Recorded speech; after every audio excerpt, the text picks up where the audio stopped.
My sister moved into the house I bought without asking. My parents took her side and called me selfish for refusing to support her as a single mom. When they refused to leave, I had no choice but to call 911. Hey everyone. Before we kick off today's video, I've got a favor to ask. We've noticed our channel isn't getting as much love lately, and subscribing is one of the easiest ways you can help us out. It's quick, free, and it means we can keep bringing you awesome content. Your support really means a lot, so let's work together to keep this channel growing. Thanks a bunch. Now, let's dive into the video. Hey everyone, I'm Camden. I'm 30, living by myself in a cozy little house in the suburbs of Mountain View. Every morning, I spend about 15 minutes on my front porch, sipping hot coffee while listening to the birds and feeling the gentle breeze. These peaceful moments are really special to me, especially after everything that's gone down. It's been more than a year since I decided to cut ties with my toxic family, a year without all the guilt trips, demands, and awkward phone calls. I never imagined life could be this chill until I finally set some firm boundaries over a year ago. It was a weekend morning, around 8 a.m., and I was in the kitchen making coffee when the doorbell rang over and over. I checked my security monitor and there were my parents, sister, and nephew. I didn't really want to open the door, hoping they'd leave if I just ignored them. But after almost 15 minutes, they weren't budging. So, I reluctantly let them in, trying to avoid a big scene in front of my neighbors. As soon as they were inside, my sister, Melody, headed back to the car and returned with 2 massive suitcases. Looking quite puzzled, I asked, "Are you going somewhere?" But she completely brushed it off. Instead, with a big grin, she announced, "Great. This house is going to be ours." I was dumbfounded. I asked what she meant, but before she could answer, my dad chimed in, pressing me to let them move in because Melody's a single mom who needs help. Understanding their motives made me pretty upset. I calmly told them, "Sorry, but I can't let my sister and nephew move in. This is my space."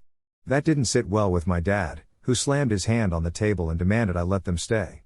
It was more of a command than a request. I'm not one for back and forth arguments, so I clearly told them if they were here to force this, they needed to leave. They looked at me like I was speaking a different language, and then my little nephew, Cairo, hugged my leg, asking me to let him stay. It was heartbreaking because I knew he didn't come up with that on his own. Kneeling to his level, I gently asked if he really wanted to stay or if someone told him to say that.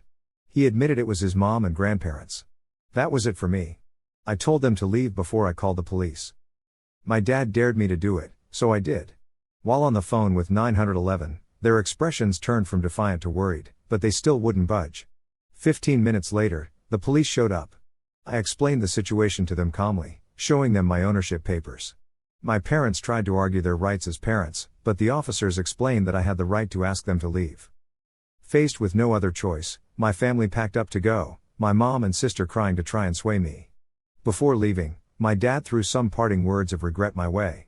After they left, I stood there alone, feeling a mix of emotions and a strange sense of emptiness. I was hit with this amazing sense of relief that just washed over my mind. I wandered into the kitchen, made myself another cup of hot coffee, and then flopped down on the living room chair. Holding that warm cup in both hands, I could feel the heat spreading through my fingers while I tried to wrap my head around everything that had just gone down. I figured out that calling the cops wasn't some rash thing I did out of anger, it was more about me finally respecting myself, setting boundaries I should have put in place ages ago, even though I knew my family wouldn't get it. Each sip of coffee helped steady me a bit, memories of all those years flooded back. Times I had to bow down to my sister, moments I swallowed my feelings to keep family peace, and those times I had to suck up my anger. Thinking back, my childhood was all about giving in to my sister, even though she was only 2 years younger. Those memories came rushing back, like they just happened yesterday. Like, at 6, I got this blue bike for my birthday that I absolutely loved, but 3 days later, my sister threw a fit until my mom said, "You're the big brother, you have to share. It's her bike now." I bawled my eyes out, but nobody cared, and at that moment, even as a little kid, I felt my heart break from the unfairness of it all. Fast forward to when I was 12, and I won first place in a school science competition, scoring a neat little microscope set. I was over the moon, but a week later, my sister broke it, using it without even asking. I ran to my parents, hoping for some justice, and instead got yelled at by my dad, "You're the older one, you need to share. It's broken now, so stop making a fuss." So, I cried alone in my room, with no one to comfort me. By 16, I was working part-time at a bakery all summer to save for a laptop. After busting my butt for 2 months, I finally got it. But just a week later, when my sister's computer broke, my parents wanted me to lend her my new laptop. I protested. I worked all summer for this. But my dad was all, in this house, there's no mine or yours, everything's shared. I felt something inside me die. I knew I had to break free from that cycle. Then at 18, I snagged a partial college scholarship. Instead of celebrating, my family compared me to the neighbor's son, who got a full ride. At dinner, my dad said, "If you're so smart, why didn't you get a full scholarship?" It crushed my happiness, and the silence fell over the table. That's when I decided I had to leave my family home after getting accepted into college. Even though it was nearby, I was determined to have my own space. My parents were not happy and tried stopping me by saying staying home would save money and help the family. But I stood my ground. My dad warned, "If you move out, you're on your own. No financial support." That really hurt, but I was determined. So I took out student loans and worked part-time through college to get by, with no help from my parents. Even then, I went home every holiday, not because I wanted to, but because I didn't want them to have more reasons to gripe about me. If I skipped holidays, my parents would be embarrassed in front of relatives. After college, I landed a job at the company where I interned and felt proud. But then, my parents started asking for help for my sister, like asking for $500 for her laptop. Whenever I pointed out how they never helped me financially, they just remind me I chose to leave home. Yet, I'd still help a little but make it clear I had my own debts to pay. Things only got worse when my sister decided to get married. Dad called me home urgently and hit me with a demand for $20,000 to cover wedding costs. I was stunned and immediately refused, feeling like I'd been slapped in the face by the request. I found myself in a bit of a pickle when my family drama unfolded at my sister's wedding. You see, it wasn't my wedding, but my mom shot me this look of disappointment and said, "You're so selfish, your sister needs help and you have money." I felt oddly calm at her words and replied, "It's not my wedding. If Melody's short on cash, maybe she needs to cut back a bit. I can pitch in $4,000, but that's it." The room went totally silent. My dad, with a look like he bit into a lemon, finally agreed to my offer, and they had to trim down the guest list. On Melody's wedding day, I got the stink eye from my family, but I didn't sweat it because I knew if I gave in and forked over $20,000, they'd want $50,000 next time. Fast forward to 2 years ago, Melody got divorced and moved back home with her kid. My parents called me over to chat about family responsibilities. With a stern face, Dad just came out and said, "We want you to give your sister $1,000 a month." I didn't even try to hide my irritation. I said, "No way, Melody is 26, she's got to take care of herself." Mom shot daggers at me with her eyes and said, "You're heartless, Camden." That hurt. I never thought my own mom would say something like that. But still, I sent Melody a little cash each month, sometimes $200, sometimes $300, all by choice. I made it clear that if they pushed me, I'd stop. The next chapter in this saga was about a year ago when I decided to buy my own house. I'd saved up a good amount by being thrifty and had some lucky stock picks.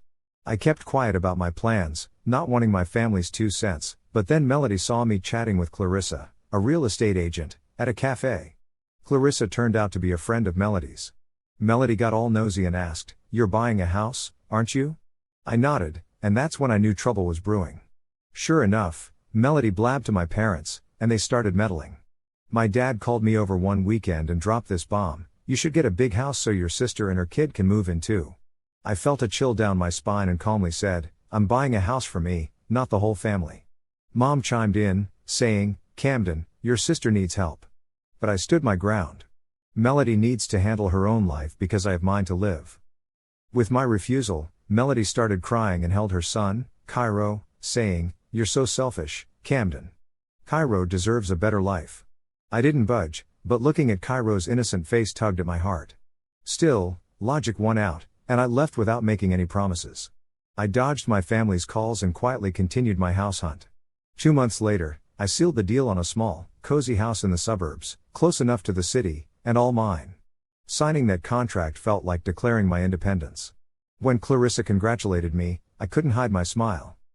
That first night in my new place, with its fresh paint smell, I felt such peace. I listened to the house's sounds, loving the fact that this space was mine.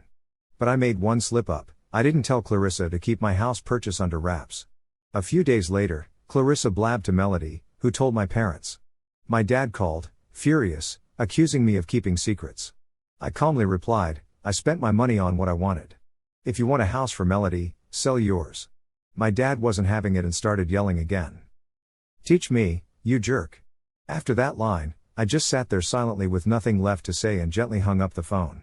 I honestly thought that would be the end of it, but a month later, they showed up at my place with a plan to move in, without even asking. I had to get the police involved. But instead of owning up to their actions, my parents started spreading lies about me to our neighbors and family. They completely twisted what happened. Just 2 days later, Marcus, my best friend, called me, sounding really worried. "Camden, what's going on?" he asked. "I just bumped into your mom at the supermarket, and she was in tears. She said you kicked everyone out of your new place. Is that true?" His question felt like a slap. I was shocked and told Marcus, "That's not how it went down. They tried to take over my house." But Marcus interrupted, "She also said you have money but refused to help your sister, who's raising a kid alone, and your parents, who are struggling." Hearing that made my blood boil. I tried to keep my cool and explained, "Marcus, that's a lie. My sister and parents have a 3-bedroom house they've owned for nearly 30 years. They're not struggling. They just wanted my house to give to my sister, Melody, because they think they can." Marcus sounded doubtful. "I don't know who to believe, Camden. Your mom seems so upset." That really hit me hard, and I realized my family was trying to make me the villain. The phone didn't stop ringing after that, with calls from relatives near and far, full of accusations and even curses. Aunt Miranda, my mom's sister, called one morning mad as anything. "Camden, how could you treat your family like this? Kicking out your parents and sister with her kid? Even calling the police? You're heartless." Then Uncle Robert, my dad's brother, chimed in, "Have you forgotten family traditions? Family should help each other in tough times. You're ungrateful." I felt a lump in my throat but tried to stay composed. "I'm sorry you're disappointed, Uncle, but it's my life, and I have the right to make my own decisions." But before I could finish, he cut me off. "Decisions? You should be ashamed of yourself for calling the cops and kicking your family out." That was it for me. I had enough and firmly said, "I'm ending this call," and hung up. It wasn't just calls. Some relatives even showed up at my door to give me a lecture about family values. One weekend afternoon, the doorbell rang while I was reading. I looked and saw Uncle Tom and Aunt Lisa at the door, not looking too happy. I sighed and opened the door. Without waiting, Uncle Tom started, "Camden, we need to talk seriously about what you did to your family." Anger was bubbling up inside me, but I stayed calm. "I don't want to discuss this. This is my house, and I'm asking you both to leave." Aunt Lisa was stunned. "How dare you talk to us like that? We're older than you, you should respect us." I took a deep breath. "I respect you both, but I also expect you to respect my space. If you don't leave, I'll call the police." They were taken aback, and with a threat, Uncle Tom said, "You'll regret this, Camden. No one in the family will want to see you anymore." They left, and as the door closed, stress had my body trembling. I questioned if I had done the right thing, but after thinking it over, I knew I was right to protect my space and freedom. With each refusal and each call I ended, I felt more empowered in my choices. A year has passed since then. I've been living alone, pretty much cutting contact with my family. No family gatherings, no answering accusatory calls, no explaining myself. Despite the distance, I still kept a special bond with my nephew, Cairo. Every month, I'd drop by my parents' house, not to make up, but to pick up Cairo for some hangout time. I remember that first time after the whole house situation. My sister looked puzzled when I pulled up. I didn't want any awkwardness, so I calmly told her, "I'm here to take Cairo for ice cream, like always." She nodded and called her son. Cairo ran out, eyes sparkling, "Uncle Camden, where are we going today?" I smiled warmly, "We're going for ice cream. And I've got a little surprise for you." His excitement was pure joy for me. We'd go for ice cream, then maybe the park, or I'd give him a little surprise gift. I wanted him to know that even though I wasn't part of the family the usual way anymore, I still cared about him. One time, after dropping him off, he asked, "Uncle Camden, why don't you come inside and have dinner with everyone anymore?" That question stung, but gently, I explained, "Sometimes adults have disagreements that they can't work out, but I still love you, buddy."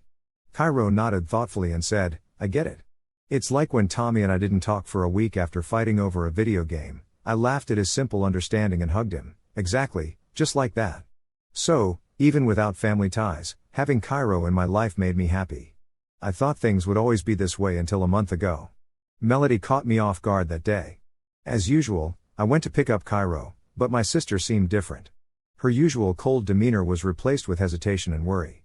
A little unsure, Melody asked, "Camden, could we talk after you bring Cairo back?" Her unexpected question left me feeling surprised and curious. So, that day when I brought Cairo back home, Melody and I decided to hit up a local coffee shop. We just ordered, and Melody suddenly comes out with, "Camden, I want to say I'm sorry for everything that's happened." I was totally caught off guard.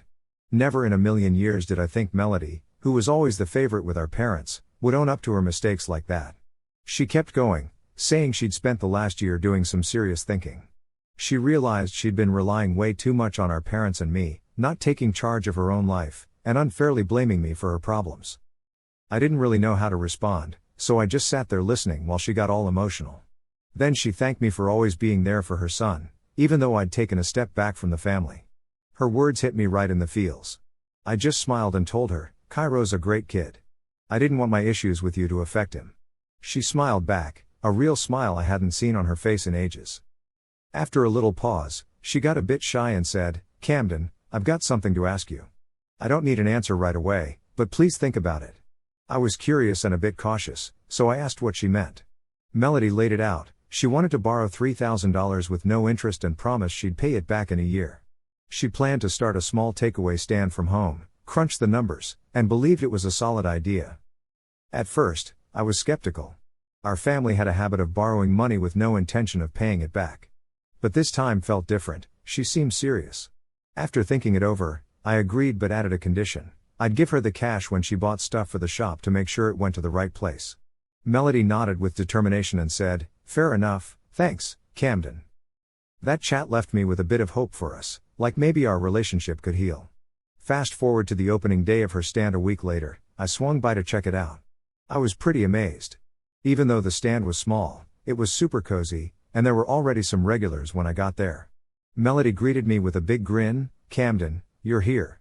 Seeing her so confident and independent filled me with pride, a far cry from the sister who used to lean on everyone else. Once the crowd thinned out, she quietly said, "Thanks, Camden. I couldn't have done this without you."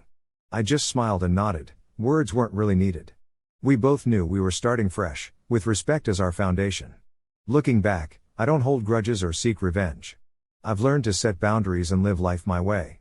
I keep my distance from our parents but have started reconnecting with Melody on a healthier note, and I still love my nephew without needing anyone's blessing. Every morning, with my coffee on the porch, I find peace in my little garden. Boundaries aren't about cutting off but about setting limits that keep life sustainable and healthy. Maybe someday, when my parents can respect those boundaries, we'll mend things. But until then, I'm all about living my peaceful life and loving those who deserve it. So that's my story. But before I sign off, I'd love to hear what you guys think. Was I wrong to set boundaries and involve the cops when things got out of hand? Drop your thoughts in the comments.